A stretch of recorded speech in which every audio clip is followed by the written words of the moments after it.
Welcome back to another episode of Book Talk Sundays with the Huntington Beach Public Library. My name is Miss Laura and I work here at the Central Library Children's Department. I do a lot of story time, so most of the books that I read are picture books or kids books. So that's what I'm going to share with you today. I have a full stack of brand new picture books that we just got in here at the Central Library. So let's dig in and take a look at some of these titles. The first one I want to share with you is called Natsumi's Song of Summer. It's by Robert Paul Weston and illustrated by Misa Saburi.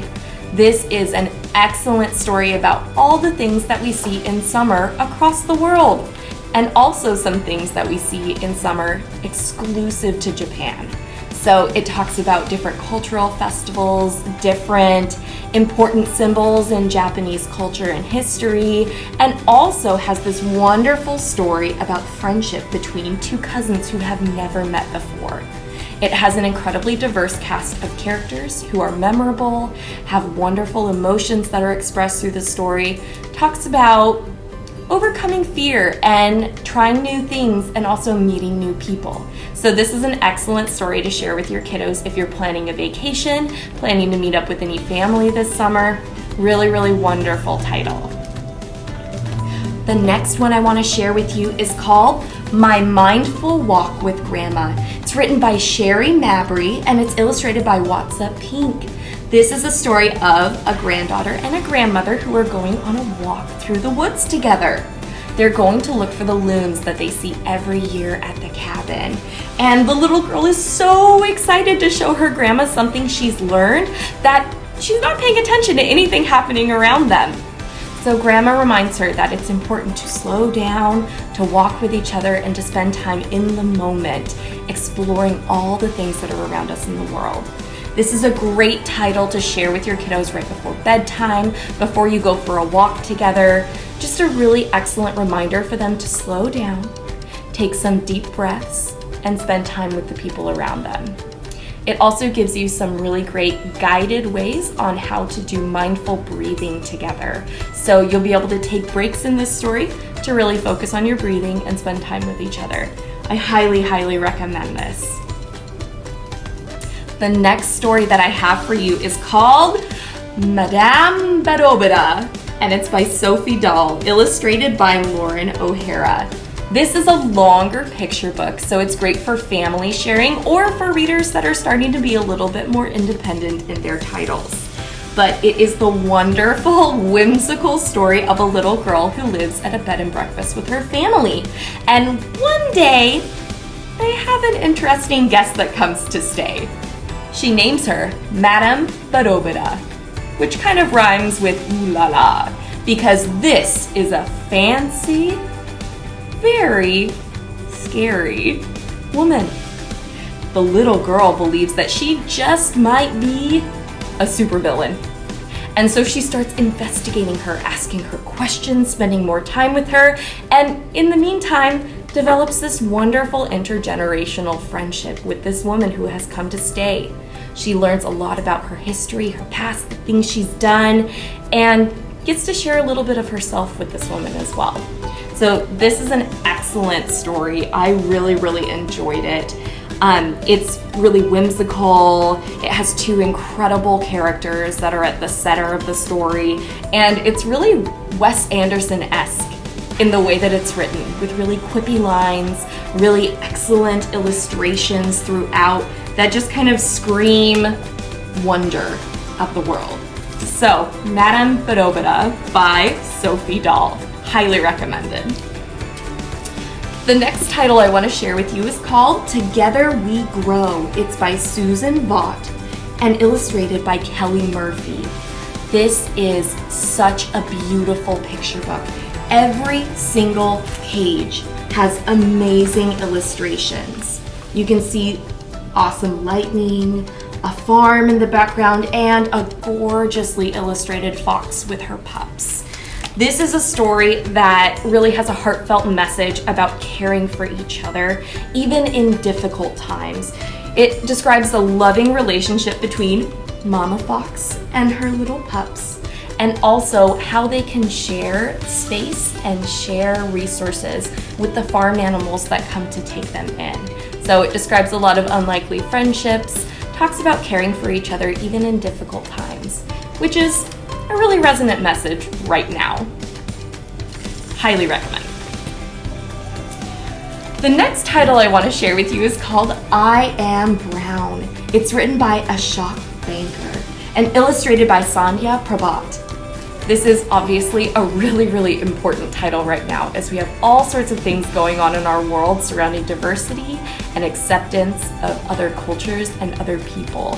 So I Am Brown is an amazingly illustrated story that shares all the different wonderful cultures that surround us in this world and in our own neighborhoods here at home. It talks right here on the inside cover about being a joyful celebration of the skin you're in, of being brown, of being amazing, and of being you. It shares how many different ways people are diverse, talking about things they like to do, things they eat, places they live, what they see in their everyday lives, what they can be when they grow up, obviously anything.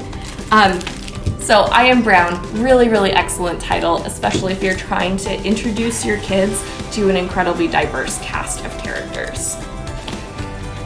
The next one you might recognize, especially if you've ever come to an Earth Day storytime here at the Central Library.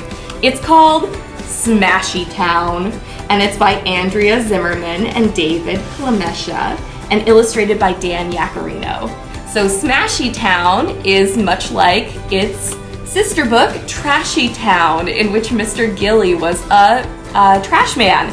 But in this story, Mr. Gilly has become a construction worker, and he is in charge of the wrecking ball. So he wakes up and he goes to work, and this is the story of what Mr. Gilly does when he's at work. It has really excellent repetition. As Miss Akemi says in the children's department, repetition is rad, and kids love books that they can remember, that they can participate in. So the repetition in this story centers around pages like this that say, go, swing the ball, hit the wall, smash, smash, smash, swing the ball, hit the wall, crash, crash, crash. And obviously you can develop different hand motions to go along with that. You can encourage your kids to say it along with you. And you can also talk about street lights in this. Green, yellow, and red. Talk about going, slowing, and stopping. So really great fun title. If your kids love trucks, this is gonna be a sure hit. The next title I wanna share with you is a social emotional learning piece. It's called Why Do We Cry? And it is by Fran Pintadera, illustrated by Anna Sender. This is another gorgeous picture book. Excellent illustrations on every single page. And it's all about the different reasons that we cry. Out of anger, frustration, sadness, loneliness, even happiness. It's the story about a mom and a little boy. And the little boy asks, why do we cry? And the mom gets to explain that. In the process, sharing some of her own emotions as she's gone through her life. This is a great story about a mother and her children and sharing those social emotional connections and feelings that we all have. If your little one is trying to work through their feelings and is struggling with that, this might be the perfect title. The last one I have to share with you today is one of my favorites. It's called Lone Wolf, and it's by Sarah Kerpiel. She also did the illustrations for it, which are absolutely fabulous. So the dog on the cover here is Maple, and she's a husky. But whenever she goes walking with her family, a lot of people mistake her for a wolf. So much so that Maple finally starts to believe, what if I am a wolf? And wolves, as we all know, live out in the wild. So Maple decides, maybe I should be out in the forest with my wolf friends and family. She decides to run away one day. And while she's out in the forest, she realizes that she really misses her family and she's ready to go home. So this is a great story about belonging, about family, and about the pets that we love and care for. So if you have a dog or another pet in your family, this talks about all the different things we do to care for them. It also talks about your family and how you can care for your family, love them, and show them that you care. So Really, really wonderful story. I love the illustrations in this. Maple is such a memorable character, and this is definitely one that will stick with me for a very long time. So those are all of the brand new picture books that I wanted to share with you today. If you want to request any of these books or any of the other books that we have here at the Central Library, you can do that and pick them up through our Sidewalk service. Sidewalk service runs Monday through Friday from 10 a.m. to 4 p.m. And you can request your titles either by calling the Central Library or by going online to the library's catalog. Place your holds. We'll give you an email or a call or a text to let you know when those titles are ready for you to pick up. So any of these you can definitely place holds on. You can place holds on anything else at the Central Library and come pick those up right away. You can also search for these titles in our digital collection through Cloud Library, Hoopla, or any of the other online ebook services that we have. Thanks so much for joining us for Book Talk Sundays. I'm Miss Laura, and we'll see you next week.